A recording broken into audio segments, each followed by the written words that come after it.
Take Action Real Estate, episode 46 with Dave P. Welcome to the Take Action Real Estate Podcast, where we share our knowledge and experience to help you become a better investor. Coming to you from Columbus, Ohio, Brian and John talk about all topics real estate, share their successes and failures, as well as interview amazing people to help you avoid the pitfalls and find success on your real estate journey. Dave, it's great to have you here in the office with us. I think your first time here. It's kind of funny. We've only met face to face like maybe 2 or 3 times, and we've been talking about getting together for coffee or whatever for a long time, and just haven't been able to do it. But it's great to have you here, and we're going to have that talk right now. Thank you. Yes, and I know we've met twice. Once was at a property that we purchased from you guys, and once was at your meetup, the Coin. Yep. Right. That was only a couple months ago, I think. A couple months ago. But no, it's super honored to be here. You guys are in the game, in the business. We're going to have a ton of good stuff to talk about. I actually went to real estate classes and got my real estate license with Brian. We went to school together. I think I met you before that, though. I had some conversations on the phone, and I think we met at a meetup before that. That was at, I don't even remember where it was. Yeah. Was it Brian Hay or might have been that one. It was Average Joe's up off like Dublin in 270. I think you and RJ. That was a while back. Yeah, it was probably 5 years ago. It's like the only meetup I've gone to. So, yeah, super stoked to be here. You guys are rocking. We're rocking. And I think we have a lot of value to provide. And that's what we're looking to do here. Yeah. And you guys both do CrossFit, so that makes you like brothers. We're brothers. Right? We're brothers. Isn't that Brian how that and works? we Except he's worked out with Rich Froning. I haven't done I that. did that. And yeah, thank you to a special title company that bought that for us. So that's awesome. I would never pay for that out of my own pocket, just so everybody knows. A lot of What's people that do. like? Is he just a beast in person? He's a very amazing individual who's humble, super humble, and that's not what I really expected. So great human being, without a doubt. Awesome. Yeah, awesome. He's legit. Well, why don't we start? Why don't you tell us a little bit about where you've been and how long you've been doing this, and kind of how Sure. your business has evolved, or wherever that goes. So a lot of people don't know. Everybody knows Dave and RJ, and we're buying rentals, and we do Columbus Turnkey is our business. Sell House Columbus is our acquisitions company. But before anything, so I'm from Cleveland, Ohio originally, and I graduated high school in 2000. And I was one of those kids where never did good in high school whatsoever. I was voted class clown out of 200 kids, among most outgoing, best actor. I was just like out there, as I still am. And it caught up to me where everybody was graduating from college or going to college, graduating from high school. And then it hit me. I was like, man, I don't have the grades and I don't have the money. So I got to figure something out, because I had this drive. I needed to do something. So I packed up my bags and I moved out west. I moved to Phoenix, Arizona in 2001, and I started construction. That's what I thought I was going to do, is haul shingles up ladders. And I was doing that during the day. They make these like little elevator things, so you don't. Not on the crew I was working on. Not on the crew I was working on. So I started out in construction during the day, and I wanted to get another job at night because I wanted to make more money. And I got the opportunity to start a telemarketing job, which was at MCI WorldCom, and they're no longer in business. And basically, my job in the evenings was to cold call people and get them to switch their long distance from AT&T to MCI. I did that for a few years. Same company. I did it in Springfield, Missouri, though. There you go. That was a big call center there. I was in the Phoenix, Arizona one, and they had one in Austin. They had one in Denver, and it was a big deal. So essentially, I had never even heard of telemarketing before, never even knew what sales was, and I was going to do construction during the day, and I just knew they were going to pay me hourly, and if there was a commission to be made, then hey, I started out, and right out of training, I was the #1 rookie out of training for telemarketing, and then I became in the top 10% in the region for telemarketing and sales and just cold calling. And that led into me selling business opportunities. That then led into me running my own call centers, and I had my own boiler rooms, essentially, and we were just selling credit repair over the phone, and I was just very, very good, and I love talking on the phone. It's really my best thing, but from there, I wanted to be successful, so I started doing what you guys do and doing what a lot of people do, and that's working on myself, and that's the personal development. I started reading books and reading a lot of the books that I see here in front of me, and Rich Dad, Poor Dad, and stuff like that. Started going to the RIA meetings. So when I was 23 years old, I did the telemarketing from 2001 to 2005. Then I left the telemarketing world, and I started wholesaling. So the year was 2005. The market was Phoenix, Arizona. You guys tell me what was going on in the marketplace around the country in 2005 and 2006, especially in places like Phoenix. It was growing very rapidly. Growing very rapidly, and a lot of subprime mortgages were being originated, and a lot of people were getting mortgages that shouldn't have had mortgages. So that increased the demand through the roof, right? And I was a wholesaler during this time, so I was driving around the streets of Phoenix, finding boarded up properties, tracking down the seller or tracking down the owner, putting it in contract. In my very first 12 months in wholesaling, I made $180,000, and I'm 23 years old. So you take a kid from Cleveland with zero financial literacy and you drop $180,000 on him. It's like a ticking time bomb. It blew up in my face. I was buying houses I shouldn't have bought. I had no knowledge of real estate or finance or anything. So by 2007, I was completely bankrupt, and now I'm back to waiting tables at Applebee's. I was doing some telemarketing during the day and waiting tables at Applebee's and still reading my books and trying to figure stuff out. So from there, I thought I was done with real estate. I was licking my wounds, and I needed cash type of businesses because I was going through a Chapter 7 bankruptcy. By the way, I filed bankruptcy on a lot of Washington Mutual loans and subprime loans and stuff like that. Every dime I have ever borrowed from a private lender has been paid back in full, interest and everything. I've never not paid a private lender back. That's something that we can all attest to. It's very, very important for our own credibility and integrity. But I was waiting tables at night, and I thought I was done. And then I jumped in with a nonprofit organization, moved out to San Diego, California, grew a big beard, and I thought I was just going to basically be done with real estate and do nonprofit stuff.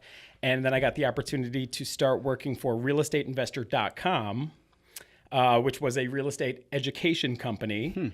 And I started with them, and I was just hauling boxes and kind of working the back of the room, if you will. That led into another opportunity where I got the opportunity to speak and become a speaker. So for the next 3 years, I got on the road, and I was a professional speaker for a real estate education company. That's where I met RJ, was at a seminar out in San Diego, California. And then I knew he had a wholesale business here in Columbus. I'm from Ohio originally. I wanted to get off the road, stop doing this stuff. I wanted to settle down in Ohio. And essentially, we started buying rentals together in 2012. Started buying rentals together, and we learned very, very quickly, you cannot eat equity. It's a very difficult road if all you're doing is you're starting with nothing, and I'm just going to go out there and buy a bunch of rentals. It's a tough path. So that led into, we need cash flow. We need cash now. I'm sure you guys have felt these crunches too. Absolutely, yeah. You got to keep that cash register ringing. You got to make money. So we had a network in California and a network all around the country. We were already buying rentals. So people began asking us, will you buy, or can you provide rentals to us? And that in 2013, that was the inception of Columbus Turnkey. We simply were doing it so we can raise cash and keep that cash coming in while we continued to buy rentals. It's been a tons of learning experiences, but that's how Columbus Turnkey came about. We've been flipping turnkey properties since, and we're still buying and holding. So we've been able to pile up some rentals. We're more about the buy and hold than we are about the flipping. That's kind of the evolution, as you guys know. We can flip properties until we're blue in the face, but we're always going to be chasing the next deal, and it's higher taxes. Right. In this business, you guys, I'm sure, can attest to. It's not about how much you make; it's how much you keep. And it's not, let me rephrase that. It's not about how many deals you do. It's about how much money you make, and more importantly, how much you keep. So it's not impressive to me, and I'm sure it's not to you guys. It's like, I do X amount of deals, flips per year. Sure, that's cool, but you're also paying through the nose in taxes, and that stops paying you. As soon as you sell an asset, it stops paying you. So we're all in this thing for the residual income. If all we do is flip properties, we're constantly going to be chasing deals. And we're basically a slave to the business at that point. Yeah.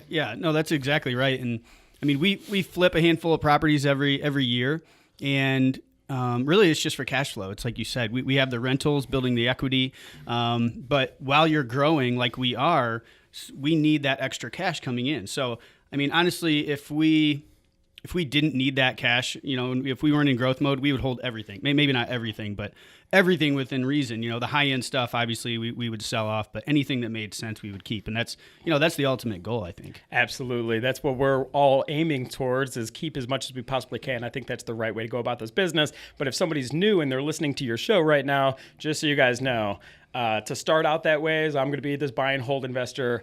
You got to keep the cash coming in, and that's probably why we all continue to flip as we build our portfolios. Right. Yeah. Right. So you do a lot of turnkey properties. So you're selling turnkey properties to other investors, correct? So is that what you consider a flip? Or is Yes. that in a different category? That's what we would consider a flip. So our main flipping business is flipping investment properties. So for those of you who maybe turnkey is a new concept, what we do is we acquire a property. All of our properties that we find are off market. We can get into that stuff. I'm sure we all have some good tips there. But we find properties and we fix them up from head to toe, and then we get them rented. We're a licensed property management company. And once they're secured with a qualified renter, then we will sell that to somebody most likely out of state. So there's a lot of people in high dollar markets like New York or California where the average home value is $600, $700, $1 million. They're not going to get that same cash flow as you can get here in the Midwest. So after this property is fixed up and rented out with a qualified tenant in place, we will then sell that property. That is the flip. We make a profit on the sale, and then we will retain the property management if the client wants us to. They can get anyone they want to manage it. It is what it is, but that's another service we provide. Right. Now, do you ever buy a house with the end investor's money and then fix We it don't up do on their that. dime and then manage it for them? A lot of people are doing that. I mean, I see that around, but here's the challenge with that. I like it from the investor standpoint. Hey, our cost of capital just went down to zero. Yeah. That's the benefit to us, right? But here's the thing. What if you're not on the same page with this investor's money as far as the rehab? Because if you're not seeing eye to eye, if their expectation of what you're going to do with their money is different than your expectation, it's got a lawsuit written all over it. And then if the plan is for them to refinance this property, right? What happens if the property doesn't appraise? Who's coming up with the extra money now at the closing table? It ain't going to be us, so we're not going to do that. The third thing is, it holds the investor. We are held more accountable when we don't do it that way, because if the end investor funded the deal up front, now we have zero cost of capital. There's no fire lit underneath us to really get this thing turned around. What if it takes us a year? Their money's sitting idle for a year now. Another caveat or another risk here is when you do it where we take title, where we buy the house with our own money and private money and we're fixing it up, not only are we incentivized to turn it around as quick as humanly possible, but the end buyer investor does not have to sign the dotted line until they've had a third-party appraisal. Until they've had this thing fully inspected. So if you do it the other way and use the investor's capital, the end investor, they're way more at risk. So we stay away from that only because we want a better working relationship, and we just found that to be the safer way to go. Right. Yeah. I wanted to ask, when you were back in Arizona, who did you learn from? Did you have a mentor, a program, or anything? Excellent question. Well, here's the deal. When I used to go to the RIA meetings, I would read every single book I can get my hand on, and that's what we do. We're all these, A personality-driven people. You've got to get your education from somewhere. So I hopped in and started learning from guys like Jack Miller, rest in peace. Pete Fortunato is still around. John Schaub. I see you got a John Schaub book here right in front of me. I think he's one of the best teachers out there. If you're listening to this, definitely check out John Schaub. Very affordable seminars. And then just local friends. I had a friend back in Arizona. His name was Steve. He's still owning multifamilies, and he's one of those guys who drives the pickup truck. You would never assume. The guy's got more wealth than all of us combined times 10, I guarantee, cash flow and wealth. So he taught me a lot of finance and how to work a financial calculator. So I learned from really, the godfathers of the business, John Schaub and Pete Fortunato, Jack Miller.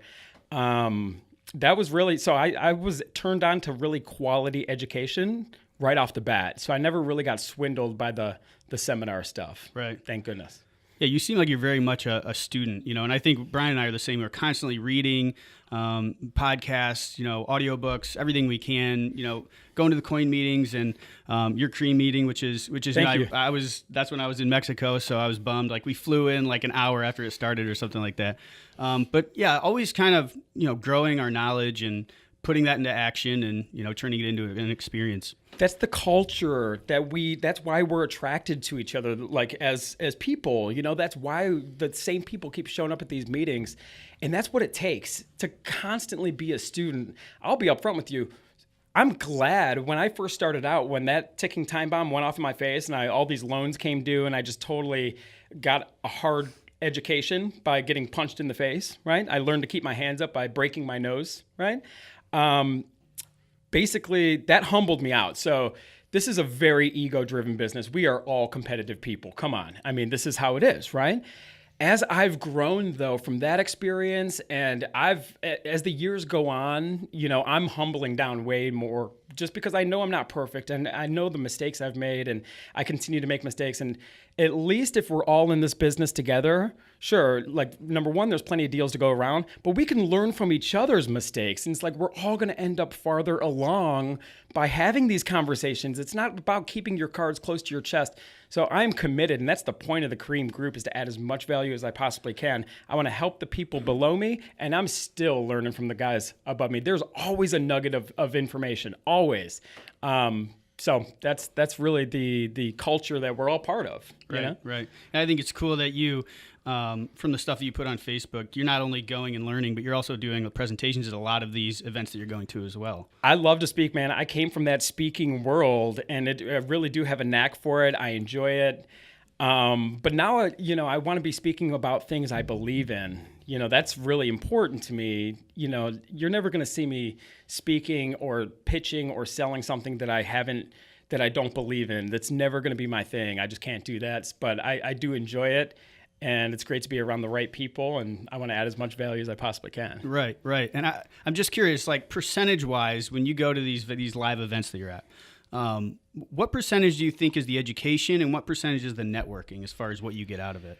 So relationships are the key. I am a big believer in networking, and in order to be a good networker, you cannot have the mindset of like comparing yourself to other people. And I think a lot of people do that, that maybe they see somebody. I was in Orlando. I was at like an EOS type of thing, and some of these, it was all real estate driven. And most of the room they've only done maybe 10 flips or something like that. I got more from that particular seminar with all these quote unquote newer people than I do at some of the ones where it's more experienced people. So networking is the key. You got to be open, let the guard down, try to help as many people genuinely as you possibly can. And the gifts just keep on coming. But your network is truly your net worth. Oh, he said it. The cliche. I came up with that phrase, everybody. Network is your network. That one's mine. Yeah. I coined that phrase. But I'm all about the networking, man. I'm all about the relationships. Everything I've been able to achieve in my short career, is really come from other people and learning, and that's the name of the game. Right. I think I'm attracted to something like CrossFit because it's very much like you have to really focus on yourself. Like if you start comparing yourself to other people, you tend to bring injury to yourself. You feel bad about yourself. And so you go there every day. You're in this sort of community of people that's all trying to get better, and we're all at a different place. And I like the aspect of where we're cheering each other on, and there's no sort of judgmentalism if you can't do a certain movement or whatever. So to me, it's like a really motivating place. And I get, you were just talking a little bit about how you go to these masterminds, and even here, we're trying to add value to our lives and read and get better ourselves, but not because we want to be stingy. We want to give to everybody, and I that's why I'm attracted to CrossFit. But it's the same way here. Like I'm attracted to doing this podcast and meeting with people and sharing our knowledge, because I don't want to have this mindset of scarcity. There's enough deals. There's enough money. There's not a pool of money that we're all trying to grab. We're increasing wealth. We're adding to the pool, and so it's kind of like when Tiger Woods is in golf. There's more money in golf because Tiger Woods is in it, and it's not it's not that he's hoarding the money. There's more money. Everybody makes more money. And here's the deal. If you, first off, and this is something I've learned and just from maturity in business and whatnot, if you think you have an idea that is unique to you, It's not. Somebody else has done it. There's nothing new. We're not recreating this stuff. It is very simple. Everything that we do is really comes down to a few basic mechanics, right? So no ideas are new. They're not our ideas to begin with. And then when you have an idea which is valuable and it can add value, if you tell 10 people, they all hear it once, you just told yourself the idea 10 times, which will lead to new light bulbs going off, right? We're always talking to ourselves. That self-talk is so important, right? So that was a big deal for the cream with me. It was like, okay, I want to not compete with anyone. What would it look like if we can bring everyone together and totally take on a different mindset, raise a bunch of money for a good cause? That's what will bring us all together. But that was a big growth thing for me too. It's like it's really phasing out, and it's like a snake shedding its skin of like being this real estate guy who wants to cut each other's throat, right? That's a very lonely path, and that's the purpose of the Cream group, is to bring us all together, share value, and make it for a good cause. Right. Yeah, I think that's important, and I think in this day and age, social media, it's impossible not to compare yourself to other people sometimes. But the truth is that you don't know where they are in their journey, right? And you also don't know what their goals are, right? So not everybody's goal is to own $50 million of real estate, right? So you may look at them, or you may think that you're not, doing as much as they are, but your goals may be very different, So I think it's important to keep that in mind. It seems like in the last, I don't know how long, a couple of years, I hear more and more about your company, and you guys have been hiring more people, trying to really learn to delegate and grow. What's that been like? How do you decide it's time to hire? Excellent How are you finding question. people to hire? How are you training them, preparing them for success, that kind of thing? We all can go down this rabbit hole, and we can add a lot of value. All three of us can, because you guys are doing the same stuff, and it is so essential to have a team. I mean, there's no way we can do this stuff on our own. So it's been hard, man. I mean, we've had a lot of turnover, and you learn, and as you grow, sometimes you hire people, but then you change as a business and you change as a person. So the person that you hired just doesn't fit anymore. So if I could add any value to this, what I have learned, we use a tool out there. It's called Culture Index, and it's basically like a DISC profile or like a Colby test on steroids, though. It's like built up for modern day technology, and I can send both you guys. I would love to see this, and show you mine as well. But the profile of the person. So to actually, what I've learned is when you're just looking to hire somebody, if you don't have good documentation, if you don't have good systems, and then you're just hiring somebody based on a gut feeling, like I feel pretty good about this person, it will fail. It is gonna fail. And then if you haven't learned the lesson of like kind of being humble, you're gonna blame that person. It destroys the relationship. So we have learned a lot, and here's what we do now. So we are running, before anyone even comes into our organization, we clearly identify what this role, what this job is gonna be, as detailed as we possibly can, what they're going to be doing, what the training is going to look like. And it's like sharpening your axe. Like you could go out there and hack at trees with a dull axe. You're going to be there all day. Take the time to document this job. Take the time to write out your systems. It's a pain in the butt. I am Mr. ADD. This is difficult stuff for me. Luckily, I have RJ. He's way more, calm and just, methodical than me. I'm like, let's get this done now. Let's get people, so document your systems and then run them through some type of DISC profile or culture index you can look into, but make sure they have the right psyche for the position you're looking to fill. Before they even come into your office and sit down for an interview, you should have them fill out that type of mindset test. And, if you're hiring somebody for acquisitions who's out there, in sales,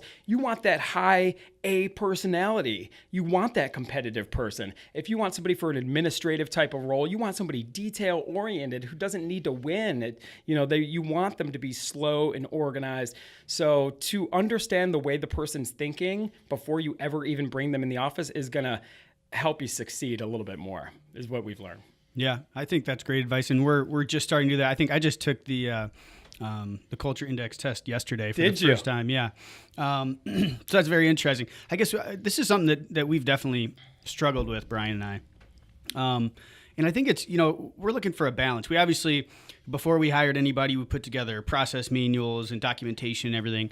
But also we were looking for somebody who could do the job better than we could, right? So that's kind of a balance. So if you're going to sit them down and say, hey, do this ABC and be organized and just go off the process manual, that's different than, hey, come in here and why don't you grow this division or this department or whatever, right? So I guess we're struggling right now with where that balance is. Yeah, I mean, definitely we want to take I want an entrepreneurial person in certain roles, and you need to take our process manual and make it better. Like, this is what we did, and we've gotten to this point with it. We expect you to take it even further, and we're going to be here to help problem solve as we go forward. But you want to hire better people than we are, as much as we can. And you guys get this. You guys have been around long enough. A big thing is a big scarcity mentality is like, oh, I don't want to hire somebody and I'm going to teach them. They're going to go out and do it themselves. If somebody wants to go out and do it themselves, it's like, good luck to you. God bless you, because this is going to be a hard path. This is not easy. If you think you can do it on your own, then do it. Yeah. In fact, if you have integrity and you leave us with good hands and we shake hands, I'll help you. If you go find us some deals, the last guy that left our company is like, I'm going to go do my own thing or whatever. It is what it is. You can't stop that. So if you could still add value, but that's a big block, I feel, for people when they're hiring. It's like, oh, I don't want to train my competition. You're not going to. They're never going to be able to do it like you. So to overcome that mindset is a biggie. And then if somebody's just starting out, and you guys can agree or disagree, I think the first person somebody should hire, if you're just kind of getting going, is definitely like an administrative person. And another hard thing to do is how do I compensate this person? Coming up with compensation plans is freaking hard, because it's like, I don't want to pay too much because I still got to think about my own business, but I don't want to pay too little because then you get what you pay for. And then it's all about, do I offer benefits? Do you do a W-9? Do you do W-2? The world of hiring could be very complex. We try to keep it simple. But we've learned a lot of lessons with this stuff. Yeah. I mean, we definitely, in that arena, we really try to attach people's compensation to performance. And so, and it's a little bit difficult. I mean, you hire a bookkeeper, how do you almost have to pay an hourly rate for that, because there's no way to say, oh, well, you did books really good this month, so here's a bonus, and they look like crap next month. And so, so there's other jobs like acquisitions that you can connect to bonuses and incentives, and one of the things that we've done is we take whole company profit and we split it with all employees, and we do that on a quarterly basis, and it kind of keeps even the bookkeeper, it helps her feel connected to the profit of the company by sharing profit. And you know what it comes down to, and this is cool. I like this conversation. So it comes down to, when it comes to paying based on performance and based on like a commission, quote unquote, do I pay a flat fee or do I base it off a percentage? Mm-hmm. That's always the question. Is it going to be a flat type of tier compensation plan, or is it going to be a percentage of the whole? So if you're going the direction of, we're going to do a percentage of the whole, you better have your books together. You better know exactly what your gross and net is, because as soon as you're, paying this bonus, as soon as somebody questions you, because that is their compensation, you better be able to show them how you came up with these numbers. Yeah. So if you're starting out and you don't have your stuff together, it's going to be difficult to go the percentage route. I would look more towards like a flat fee, like, hey, I'll pay you X amount per deal until you get your stuff established, because you can get yourself caught with your foot in your mouth if you're given a percentage of something that you don't even know what the clarity or the detailed number is. Right. And there's a whole bunch of rules that come into play as far as paying people bonuses connected to real estate. So you might need to, explore, do they need to be a real estate agent? And there's a whole set of rules, and you like you were saying earlier, you got to have your ducks in a row. You got to, so consult an attorney, consult an accountant, and build your team of professionals, because there's a whole host of questions that are going to come up. I mean, we talk to our attorney pretty regularly about just different issues that we see, and our accountant we're always in communication with. So, it's unfortunately, it's more expensive to do things the right way, to have a payroll company, to offer benefits, to do the W-2 route over a W-9. But we've always stuck to that, man, because we've stuck to the right way and do what our attorneys say and whatnot, even if it's more expensive, because guess what is more expensive? If you end up getting audited or something like that, now you have to invest so much mental energy into this, and now you're not focusing on the future, and you're not focusing on what's important, which is creating revenue, relationships, and doing what we do. So we've always been big fans of just do it the right way, even if it's harder, and go that route. Right. Love it. And I love what you said about an admin being the first person to hire. And I think we've hired 3 admins, and they've all been promoted because they were the right people. Good for you. And they kind of gravitated towards, one of them is now the property manager. Another one quickly became the office manager. And then we have the third one who's still kind of an admin, but she's basically the property manager's assistant now. So I think if you hire the right people with the right values, that gives them an opportunity to grow with the company. They don't have to be an admin forever. And you're spot on, man. And you guys are hitting the nail on the head. If you can hire and promote from within, it's typically going to be a lot better, instead of bringing on the outside people. But no, I'm with you 100%. If you're bringing on somebody, make it an admin, get these direct mail, managing your data, managing your lists, get all that stuff out of your life. If you're just starting out, and make sure you work well with this person, and I would go definitely run them through some type of analysis to make sure they are that detail-oriented person. You don't want some amazing salesperson. And if you're just starting out, you're not ready for a salesperson. You are the salesperson. You're doing it all. You're raising the money, finding the deals. But to remove all of the, hey, file away the HUD settlement statements, set up the closings, manage my calendar, manage the email, to allow you as the entrepreneur to get out there and shake that tree, make those, make those relationships. I do believe that is the best first hire for somebody. Right. There's a lot of people talking these days about a market correction, and who knows if that's going to happen or not. If it's going to happen, it'll happen. When will it happen? I mean, it comes and goes in cycles. So, what are you guys doing? We've put some plans in place. We've talked about it a little bit on the few episodes. What are you guys doing to hedge or protect yourself for the looming market correction? Sure. So first off, and I'm super glad that you brought this up, because it's a great conversation. And the way I start this answer is what we cannot do is compare apples to oranges, okay? What's fresh in everybody's mind, including mine, you know how I started the show. I got my teeth kicked in the last downturn because that was a market of investing of like speculation. Things will just keep going up. I have these bad loans, these adjustable rate mortgages, and things will go up forever. And that was really the subprime meltdown, if you will. Was a very unique time because there was a lot of bad paper and people were paying these inflated prices simply because the demand was so high, right? It's a different animal right now. So all the paper that's on the street, and what I mean by that is all the mortgages that have been originated since that time, it's all pretty much A paper. These are good borrowers. This is low interest, long-term, fixed rate debt. And, sure, what we're talking about is a market correction, right? So you cannot compare today's mortgages that are on the street to what the last downturn was, because the last one was completely built off of speculation and bad paper. So let's start there. Yeah, I'm not really sure what the correction will be, what will precipitate it, whether it's, country borrowing more money than it should, or how many trillions of dollars of debt, whatever it is that precipitates the downturn. What can we do? What are you guys doing? Sure. So I'll tell you what makes me somewhat nervous in today's climate and what's going on. And you guys can attest to this. You guys are multifamily investors. You guys have been doing it long before it was the cool thing to do. It's very much the cool thing to do right now. Everybody is wanting to get involved in this market. Let's syndicate. I'm going to learn syndications. They've never even done a single family home, and now they're learning how to syndicate people's money. Okay, here's the deal, everybody. And you guys know darn well. Come on. This is setting people up to fail. People are buying. They're syndicating. They're getting a bunch of private money together, right? And then they're buying stuff at a 5 cap. 6 cap, right? Guess who made all the money in that transaction? The guy that sold it to you, number one. And now you're raising all this money. Hey, I'm a firm believer in this, guys. Anyone can find the next real estate deal. We can all do some direct mail and we can get the phone ringing. It's great, right? Anyone could raise money. There's a lot of money out there. Everybody knows somebody.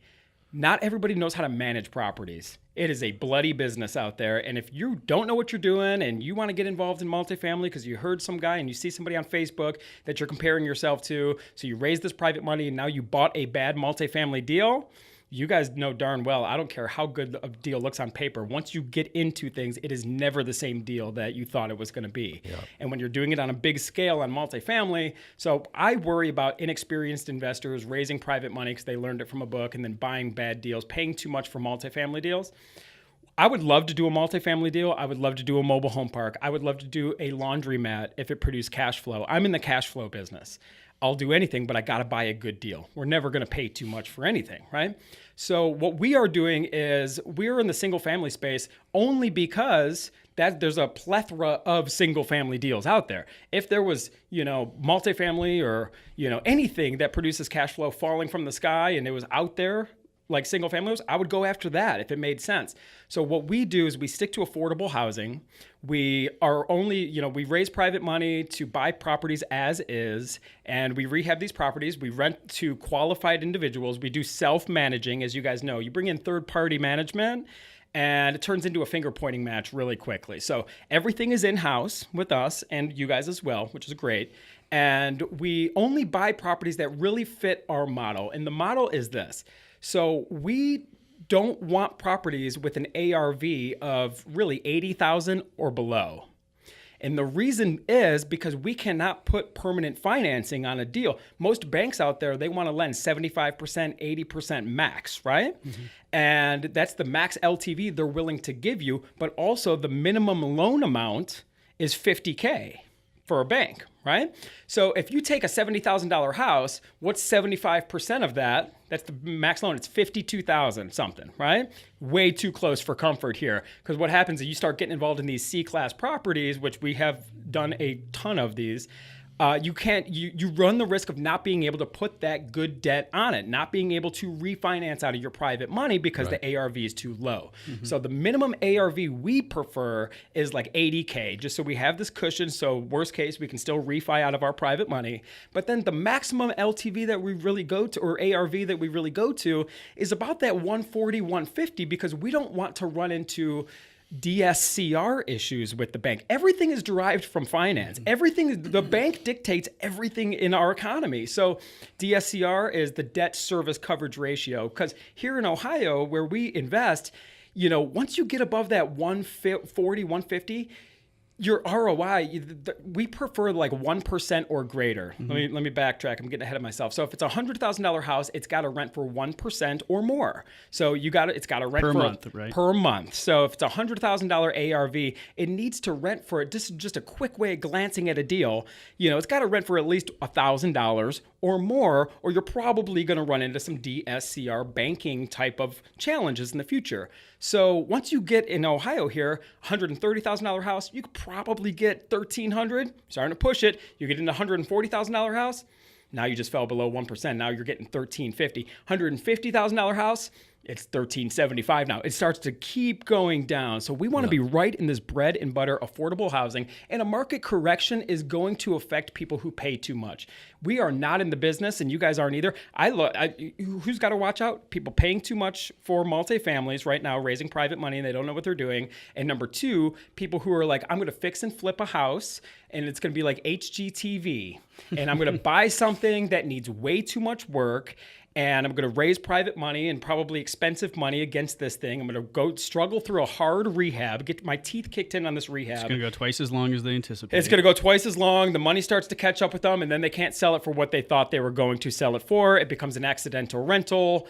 It's just a huge mess and a huge waste of time. So we don't do HGTV investing, and we like to stick to affordable housing where in a correction or something like that, we're in that bread and butter range where even if, things started to fall or something like that, we're still renting these properties out. We're in a really good cash flow position. We provide a good product as you guys do.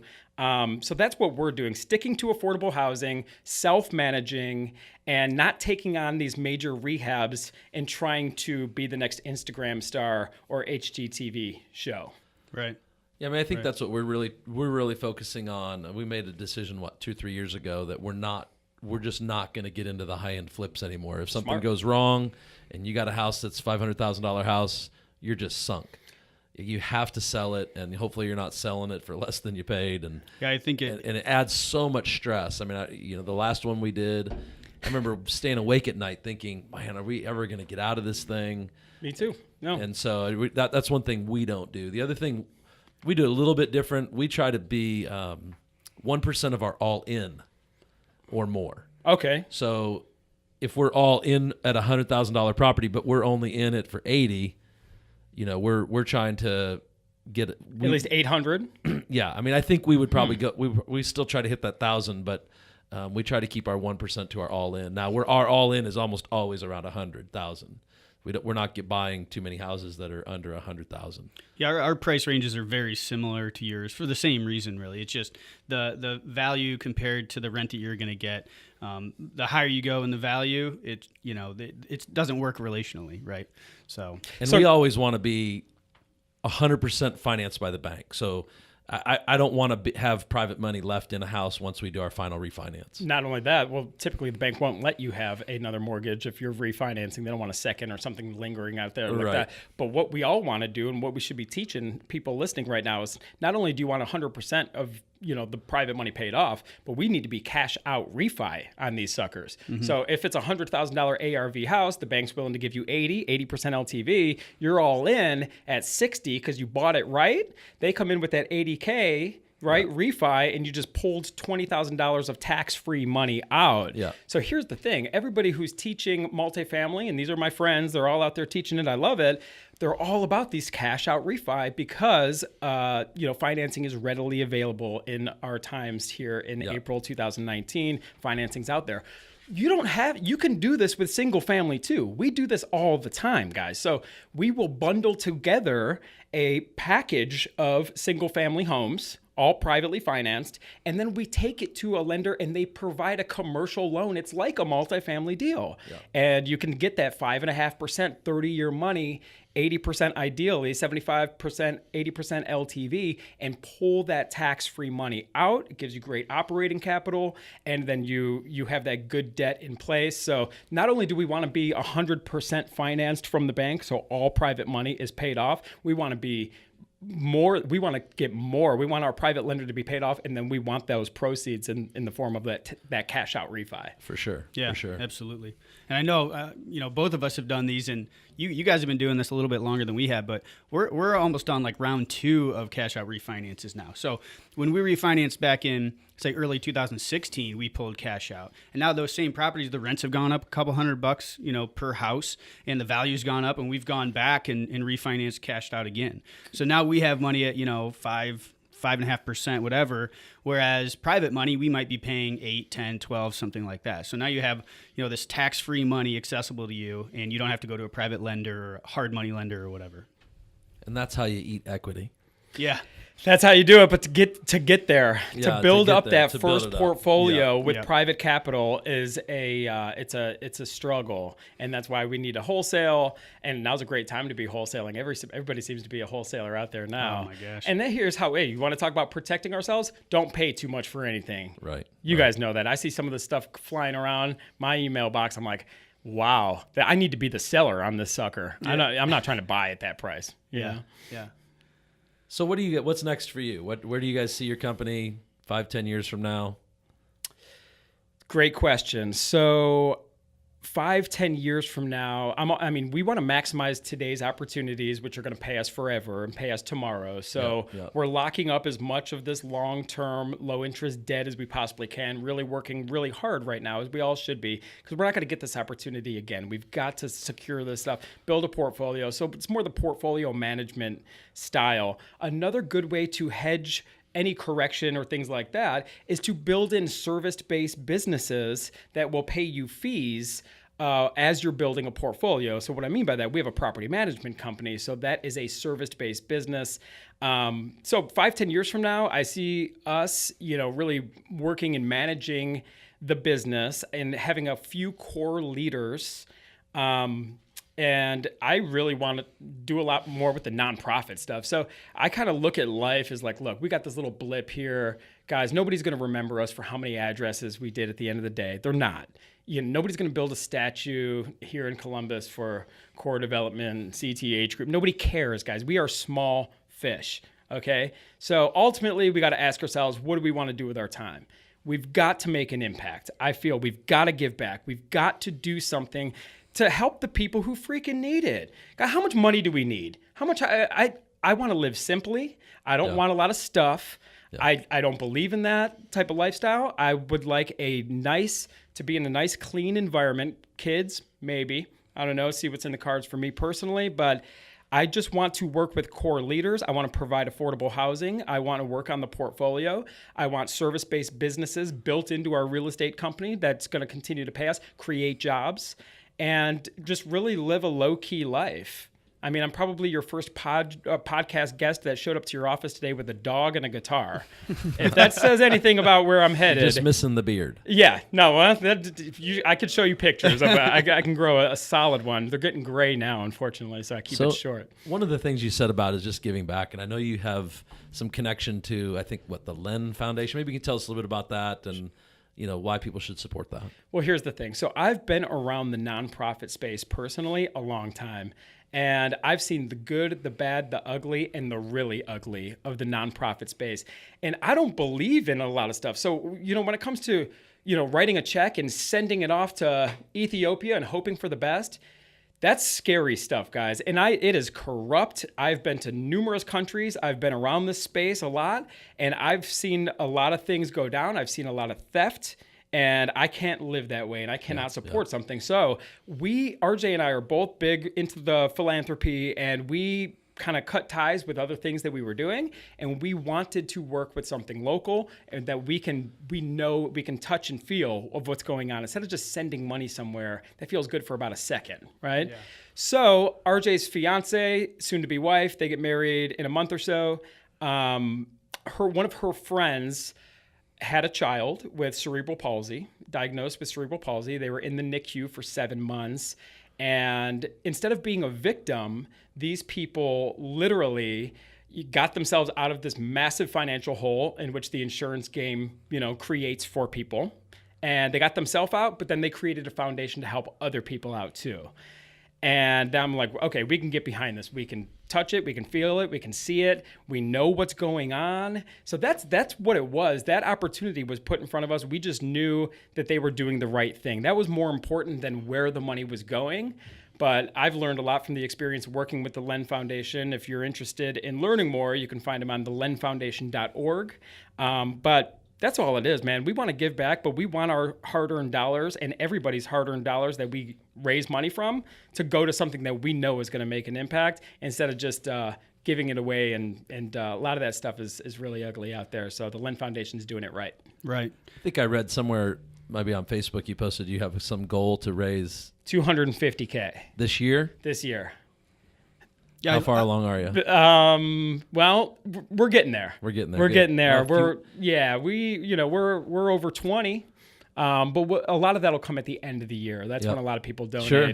And just last December, through one of the masterminds we're a part of, we were able to raise, I think it was $110,000 just in December. You know, so I'd love to see it. I mean, I believe in giving and supporting work that really brings impact into people's lives. And anybody listening, it's a really good cause, and I think they should seriously consider. Not only that, but we're touch feel. We're here locally, and if any of your listeners are local, come join us. Come meet the people that you're giving to. This isn't, there's no closed doors here. So that's what. When you do it like this, guys, it not only helps this family out tremendously, but think what it does for you and your wife. Think what it does for your family, right? When you expose your children to the giving, they get to meet the people, they get to experience it. It's going to change their lives. It's going to change the donor's life as well on a much bigger level than just, again, writing a check and sending it to some big Red Cross or something like that. Not saying they're bad, but what percentage is actually going to the cause? Yeah. We don't know. Yeah. That's awesome. I love what you're doing. I love how you incorporate it into pretty much everything you do. I mean, like the cream meetup, I think all the proceeds went to the Len Foundation as well. $7,700, man. That blew me away. So that was just our first meeting. We're teeing up for our second meeting. Talked to them today, and it's looking pretty cool. I think not to give away too much, but I think it's going to be at a country club, and they're talking about doing something where like a big tennis type of tournament. So Brian, we're going to need you to lace it up. tie those laces and get you out there, get the sweatband on. If there's a barbell outcome. Yeah. No, but there's cool stuff. And what we want to do is bring the business community together. We want to bring the real estate community together, make it for a good cause, share value. Because life is short, guys. Honestly, like when you really look at your life, it's like, what are we going to be remembered for? It's for the people that we've helped. It truly is. Yeah. That's it. It's great. So how do people get in touch with you? I mean, my email, alwaysaddvalue@gmail.com. Find me on, if you want to email me or, info@columbusturnnkeyhouses.com. Okay. Awesome. You can find us online, and I mean, we're not going anywhere. So find us right here in Columbus, hanging out with you guys, hopefully. Right. Super glad you came by today. We had a great conversation. And I don't know if you have any last questions or any last comments. I was just going to say the Len Foundation will put, you can give us the link and we'll put it in the show notes. So Sweet. Whether you want to donate or you just want to learn more about it, our listeners can go there and For see sure. what you guys have. Every dollar counts, and they fund, 100% of these, intensive therapies for these families and stuff. I'm going to share with you guys this video. And nobody's even seen it. It's like it's real deal stuff. But we are truly making an impact to these families. Every dollar counts, brings us $1 closer to that $2.50. So I truly appreciate that as well. Cool, Awesome. man. Thanks for stopping in today. Right on. Yeah, absolutely.